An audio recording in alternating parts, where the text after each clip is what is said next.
Hello everyone, I'm your host Heather Dawson and welcome to the February edition of Healthy RC Living. And as my daughter says, February is short and sweet. It was another successful year for Healthy RC, and David Wiley takes us to the Healthy RC dinner to find out why. City officials, organizers, volunteers, and community members came together in December for an end-of-year celebration of the successes of Healthy RC in 2015 and to give a preview of what's to come. The Healthy RC initiative was launched by the City Council in 2008 and has taken an interactive, collaborative approach to encourage a healthy and sustainable lifestyle for residents and visitors to our beautiful city. You really are making a huge difference. Rancho is definitely, from where we started to where we've come now and where we're going in the future. Healthy RC and the work that all of you do in so many different ways is making a huge difference in improving the health of our community, bringing us to greater and greater attention, and really making a difference in people's lives. In the last 8 years, Healthy RC has grown to the point where it's not only making a difference in the lives of Rancho Cucamonga residents, but it's become a model for other cities. And that hard work has been noticed by the First Lady's Let's Move campaign, with city officials being invited to the White House twice this past year. Among the successes for Healthy RC is their Bringing Health Home program. Through a generous grant from Kaiser Permanente and First 5 San Bernardino, any Rancho resident who's pregnant or a family that has kids under the age of 5 can get $50 a month in matching funds to be spent on fresh produce at local farmers markets. This program has been such a blessing to our family. I'm blessed to be a stay-at-home mom, and so providing healthy food for my family is number one priority. And this just really makes it that much more accessible because fruits and vegetables can be expensive. The city also took part in National Food Day, celebrating real, healthy foods. And they launched Mobile Fresh, a partnership with the Family Service Association that provides a mobile farmers market that visits the senior center. And they bring a big bus, looks like a big city bus, but they gutted it all out, so there's no seats in there. And instead they put shelves along the walls and they stocked it with fresh fruits and vegetables, some dairy products, freshly made salads. They had potato salad and crab salads, and then a couple household items as well, so soaps and detergents and that sort of thing. Staying safe is also a priority for Healthy RC, as evident in the Safe Routes to School program, which has been expanded to 16 schools and 4 districts. It included participation in the International Walk to School Day at Los Amigos Elementary School in October and the extension of Wilson Avenue from East Avenue to Wardman Bullock. It also included new handicap-accessible sidewalks. Now Katrina can actually leave our apartments, go down the sidewalk, use the curb cut to access the crosswalk with the crossing guard, and she goes across the street and can roll herself all the way to school, and she never has to hit any places dangerous. The city also developed and implemented a comprehensive circulation master plan for bicyclists and pedestrians that includes new bike lanes along Foothill Boulevard. Healthy RC also encourages community participation in a variety of ways, including the Community Champions Resident Leadership Program. Being in this program has really changed my life. And teaching leadership is the push behind the Healthy RC Youth Leaders Program. It continued its successes by helping local teens learn how to lead and participate in city government. I can honestly say that this program has really changed my outlook on what it means to really live a healthy life and also to get involved with the city and with government. The event concluded with an awards ceremony for those who have worked so hard on Healthy RC. Service awards were presented to Victoria Jones with Friends of the Pacific Electric Trail, Barbara Marino from the Women on the Move Network, Mary Roca from His House, New Creation Addiction Treatment Centers, Irene Chisholm from the Youth Accountability Board, and Linda Peak. Leadership awards were given to Eva Armijo from Fleet Feet Sports and Linda Ceballos from the city's Environmental Programs Department. And with that, we were given a preview of what is coming to Healthy RC. We've got a lot of really great stuff coming up. We're going to have the development and the implementation of the Healthy RC evaluation plan. We're going to be rolling out a pretty comprehensive mental health campaign. You'll also start seeing banners along Archibald Avenue and Baseline Road promoting our community and the programs that Healthy RC is offering. 2015 was a big year for Healthy RC, and 2016 is set to be another healthy year for Rancho Cucamonga. I'm David Wiley for Healthy RC Living. It was a special engagement to celebrate the legacy of Dr. Martin Luther King Jr. Here's Marco Gutierrez. The Martin Luther King Jr. Day of Service is a way to transform Dr. King's life and teachings into community service that helps empower and strengthen local communities. So, the Rancho Cucamonga Fire Protection District decided to hold a community volunteer day to fill sandbags that will be used in response to El Niño, which is upon us. This is really meeting a community need, and this is why we're out here today doing this, and the fire district is really excited to have a group of volunteers who are willing to come out and do this type of work. We have over 30 volunteers here today that are working really hard and sweating it out to get these sandbags prepared, so that way when the heavy rains do come, we're better equipped to respond to needs in the community when someone who is physically unable to fill their own sandbags. We have a team of our CERT volunteers who are able to essentially fill those bags for residents and then deliver and place. The volunteers come from a variety of sources throughout Rancho Cucamonga, including young missionaries from the Church of Latter-day Saints, members of the Body Division Gym, and other community members who saw the event on Facebook and wanted to come out and volunteer. I saw they were looking for volunteers. If we want to have a beautiful city, we all have to get involved. We have to be part of the city. It's a win-win situation, and if you live in a city and you want to make a difference, you want to be part of that. We're in this city to improve the health of the city. So therefore we want to give back to the community through taking care of, facilities when we can, whether it's parks or recreation. But it's really important for us to give back to the community that we actually serve and that we're trying to impact in a positive way. Selfless service is the greatest experience in life. And this gives me so much joy to come out and help people. You're not expecting anything, you're just doing the best you can. You don't even know where these sandbags are going to go, who's going to be helpful, but you're doing it just to help and be there for them. The best way for people to get involved with the fire district is to affiliate with our volunteer program. Our most popular program that we're trying to grow right now is our CERT program, our Community Emergency Response Team. You have to take a 20-hour course that we offer in the spring and in the fall. It is free to the community. When a disaster hits, you'll be more prepared to help you and your family as well as your neighbors.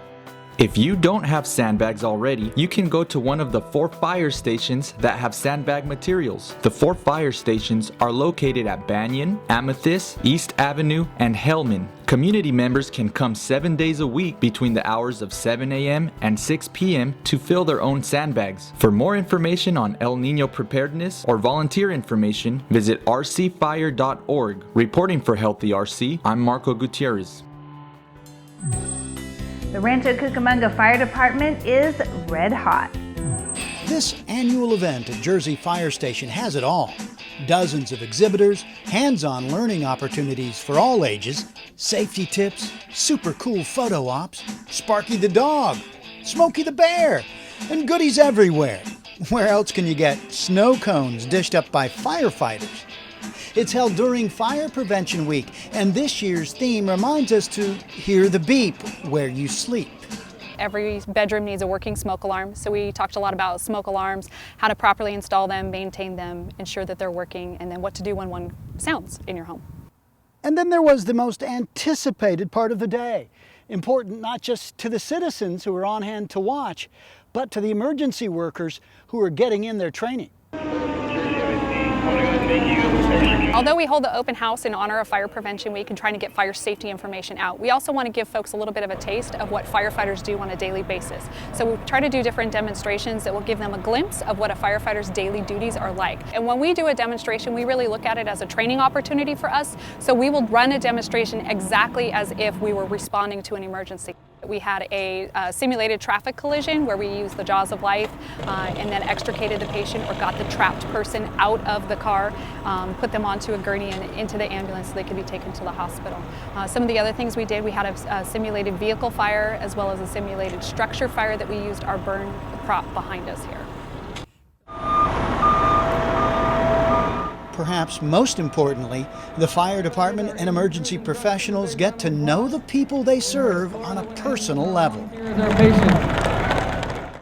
Typically speaking, when we have an interaction with folks on an emergency, we're encountering them on their absolute worst day. And we love opportunities like this where we can have a positive interaction, where we could see the kids, their smiles on their faces when we hand them a sticker badge or a helmet, when we let them see what the fire engine's like, let them sit in the front seat of the fire engine, take their picture in front of a fire engine. Those are wonderful positive opportunities that we don't always get. So we love to take advantage of that here at our open house.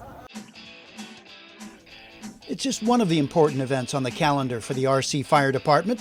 They also hold an annual car show to benefit local burn victims, host a junior firefighters camp, and take part in the Spark of Love toy drive during the holiday season. For Healthy RC Living, I'm Brent Weber. Now let's take a look at the transformations the City of Rancho Cucamonga has experienced through the Healthy RC program. Here's Audra Stafford. Welcome to the City of Rancho Cucamonga, a large, diverse suburban community in western San Bernardino County in Southern California. Our journey to building a culture of health has been a long, rewarding, and community-driven process, and the journey has just begun. In Rancho Cucamonga, health is a top priority. We believe the health of everyone matters, regardless of where you live, where you play, or how much money you make. And that building a culture of health means making our community the healthiest now and for future generations. To say Rancho Cucamonga experienced a dramatic transformation was an understatement. Incorporated in 1977, our population has exploded over 350%. What used to be a vast, fertile agricultural mecca filled with endless vineyards and succulent orange groves rapidly transformed to urban sprawl, with a proliferation of fast food outlets, single-family houses, and a car-dependent infrastructure. And as we grew, so too did the health disparities and inequities. All of this urbanization and rapid expansion finally caught up to us and became major culprits in our county's health standings as the nation's fourth most obese. We began organizing ourselves, bringing our businesses, our local schools and churches, our hospitals and nonprofits, and our local government agencies together to build a new, successful, and sustainable model for community health improvement. This model was unique as it was truly community-driven, bringing together the meaningful, authentic participation of all of our residents and community members to make good health accessible to everyone. And it's working. It's really just special for us to be able to talk to real people and just come together and say, hey, I think health is an important issue, it's something we should work on, and now we can figure out how to utilize the city's resources to make that possible. Me gusta hablar directamente con la ciudad para que así es una forma en que yo les puedo ayudar haciéndoles saber de algunos pequeños problemas como las banquetas y algunas cosas, ¿verdad? Now Katrina can actually leave our apartments, go down the sidewalk, use the curb cut to access the crosswalk with the crossing guard, and she goes across the street and can roll herself all the way to school, and she never has to hit any places dangerous. Building a culture of health takes more than just education and awareness. It takes a whole community to transform neighborhoods, affecting the shape, feel, safety, and health of everyone who lives, works, and plays here. And while we have made great strides, there is still a long road ahead of us. We are committed as a community to continue our journey in building and sustaining a culture of health and to make our city the healthiest in the nation. Citrus Kitchen is a local quick service restaurant in Rancho Cucamonga, giving people access to scratch-prepared food while bridging the gap between healthy eating and fast food. The food that we offer is more California cuisine style, where it's just raw products that we get from local farms and we source locally. It's basically a build your own meal plate. We have one that's a snack size, which would consist of 4 ounces of protein and 1 10-ounce side order of your choice. You also get a choice of a sauce that comes on the side. And then we also have a meal size, and the meal size is about double the amount of the snack. So you get about 8 ounces, half pound of protein, and then 2 side orders of your choice and an additional sauce on the side. As a graduate of the California School of Culinary Art and experienced chef, Ryan Rhodes creates everything with naturally fresh ingredients. Citrus Kitchen menu items include a selection of grilled chicken breast, tri-tip, grilled salmon, roasted garlic potatoes, and steamed kale. We have a following that we never knew we were going to have. We had a lot of people locally in the community get involved.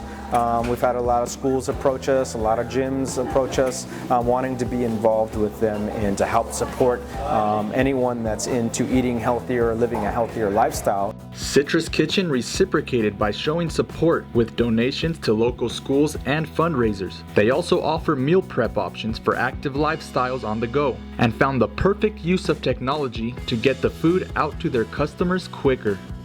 We're partnered up with a third-party company called Chow Now, and they helped us comprise an application so we can have all of our menu offerings on an app that you can download for your either iPhone or your Android phone, and that really speeds up the process for people.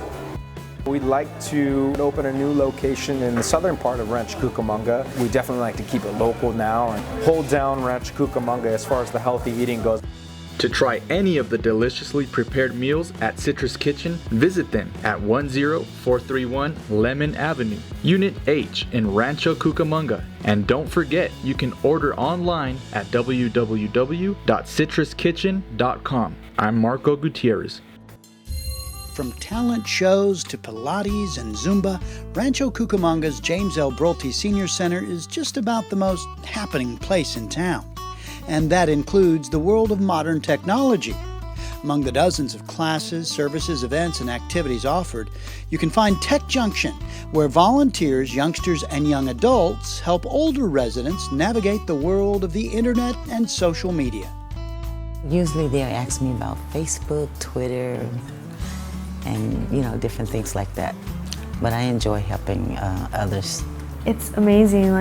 It's kind of cool to see that most of the time when I help someone, they're wanting to search up this history, and then they'll end up talking to me about that history that they searched up. There was this cute little lady that we would help once in a while when we were doing it Wednesdays. It was fun because she would have something new for us every time, like Facebook one day, Gmail the next day, Google the other day.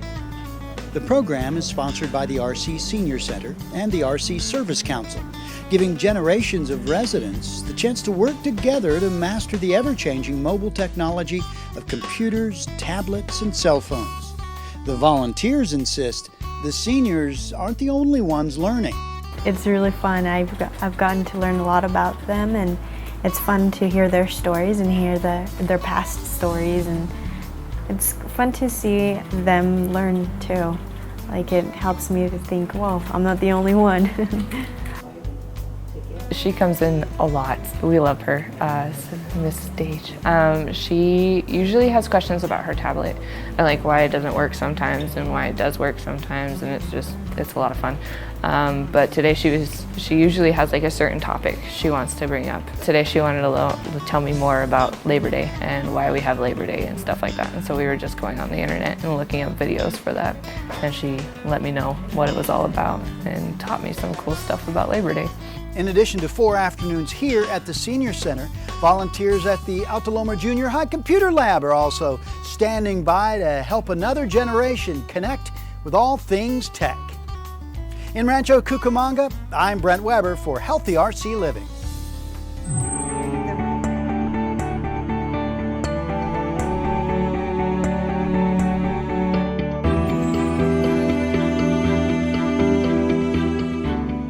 So welcome to our Rancho Cucamonga Animal Care and Adoption Center Kitten Nursery. This is an off-site facility to care for underage kittens.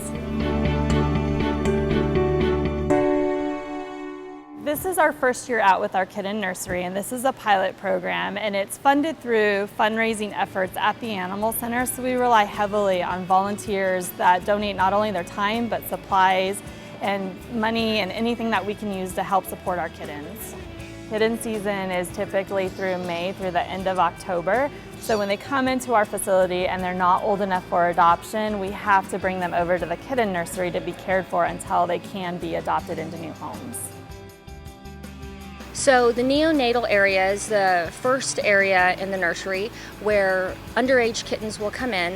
The age they have to be in to come into this area is anywhere from 1 day old to up to 2 weeks.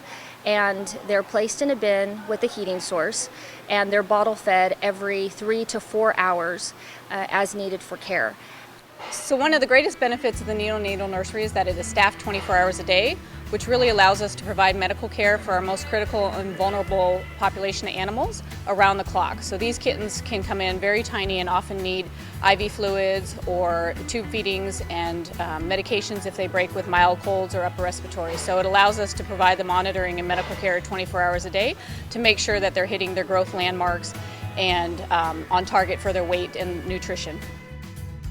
Once they hit 2 pounds and 2 months, they're transported back to the animal center where they go a thorough evaluation by myself or the other veterinarian, and they're placed on the surgery schedule. They are spayed and neutered, microchipped, and then placed up for adoption. So the nursery really relies on volunteers to help us provide care 24 hours. And one thing that we are lacking in still is volunteers who have a particular expertise in raising neonatal kittens or who have expertise in a veterinary setting, either a veterinary technician or have had shelter experience in particular would be very helpful. So we're in desperate need of those volunteers as well. We've been fortunate to be able to partner with some of the local veterinary schools and veterinary technology programs to allow their students to come and gain valuable experience that will help them in their careers and see a population of animals that they usually don't see in private practice as often when they're young and going through the phases of growth. Often they come in once they've already been adopted by the future owner. So this is a good opportunity for vets and registered veterinary technicians to really get extra experience in the neonatal care of underage kittens. Our operations are 24 hours a day, so we do have it staffed 24 hours, but we rely on volunteers to also help us 24 hours a day. We deal with kittens of all ages from 1 day old to 8 weeks old or up to 8 weeks, and so they require around-the-clock care. You can find out more information at our website, which is rcpets.info. People are welcome to stop by and visit the kitten nursery during specific hours. This can be extremely valuable for mental health during the day, stress relief, and taking breaks to enjoy animals. Be part of the solution. Spay and neuter your pets and adopt from your local animal shelter. Before we go, let's take a look back at a heartwarming surprise that was more than 40 years in the making. Here's David Wiley. Lloyd and Marion Michael have shared a lifetime together. It's been more than 70 years since the high school sweethearts got married in late 1942. That bond has resulted in 4 children, including their son, Rancho Cucamonga Mayor Dennis Michael, 8 grandchildren, and 5 great-grandchildren. But our story begins when they first got married. Shortly after they walked down the aisle, Lloyd was shipped out with the Army Air Corps and spent more than 2 years in Europe during World War II. During the time they were apart, they wrote hundreds of letters back and forth. Mail call and service was the big day. I got letters constantly. We just told each other how much we missed each other and looking forward, lots of plans for our future. And this was our only method of communication. No telephone. After Lloyd returned from the war, those letters remained a sentimental symbol of their love. They moved to Rubio Ranch in Alta Loma and started a family, and those letters were stored in a trunk in a shed on the property. Actually, we put the letters in there and locked them up because we didn't want our kids to see them. They were very young. We thought, well, we'll keep them locked up. We weren't too sure of some of the letters. And there, those letters stayed until a day late in the 1960s, when there was a break-in and burglars made off with the trunk and a number of other items. Those love letters, those mementos of those difficult early years when they were apart, were gone forever. They were gone as far as we were concerned. We'd never see them. Well, what happened next bordered on miraculous. It was late in 2012, more than 40 years after those letters had disappeared, and Lloyd and Marion were preparing to celebrate their 70th wedding anniversary when a stranger called with a startling message saying, I have some letters that I think are yours. Give me a call. I called him, and he said that he had traced me down through my serial number on my letters. So he said, I knew they were important to you. This is where they should be. They could have ended up in someone's hands who couldn't care less and had dumped them. But it was this person that cared enough to research and find out if he could find the owners of these letters. The stranger had found the letters among his deceased father's belongings. Now, speculation is he obtained the letters at some point for his stamp collection, but no one really knows. It's a miracle that they hung on to them. But for Lloyd and Marion, it really doesn't matter. It's just good to have those precious letters back, although they do bring back some bittersweet memories. We attempted to at least read one or two a day when we got them back, and it's too hard to read. We break down too easily. It's a very tough time of our lives. It really brings back all those tense moments, not knowing if I didn't get a letter frequently, not knowing what had happened to him. It just brings all that back, and it's very difficult to read some of them. But difficult or not, the letters have been a blessing for Marion and Lloyd. It reinforces. It reinforces our entire marriage. Is the way it's been. Reinforces 70 years as husband and wife, a feat that few of us can ever hope to accomplish. From the home of Lloyd and Marion Michael in Alta Loma, I'm David Wiley for Healthy RC Living. Lloyd Michaels has since passed away, but has left a beautiful legacy behind for his family with Marion. And that wraps up our February show. Don't worry, if you missed any part of our show, you can go to the website, healthyrc.com. I'm your host, Heather Dawson. We'll see you next time.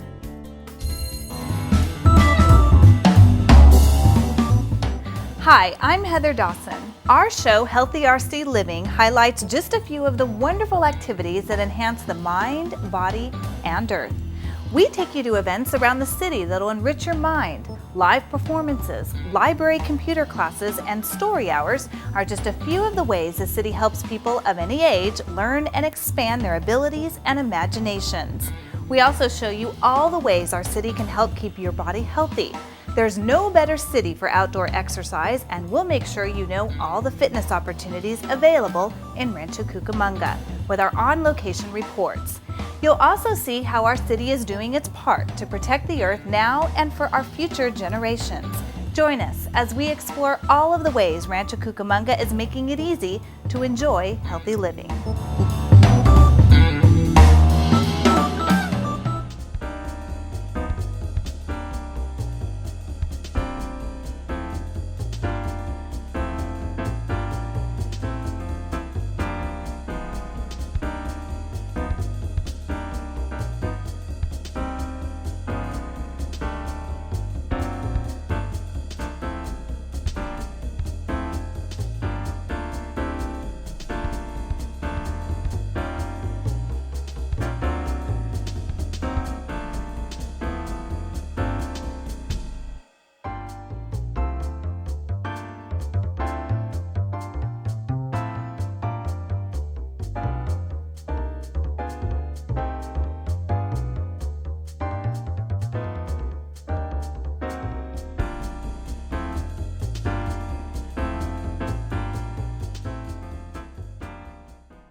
Treat your family to Van Gogurt, packed with live and active culture to boost kids' math and reading skills. It's sure to satisfy your hunger for inspiration.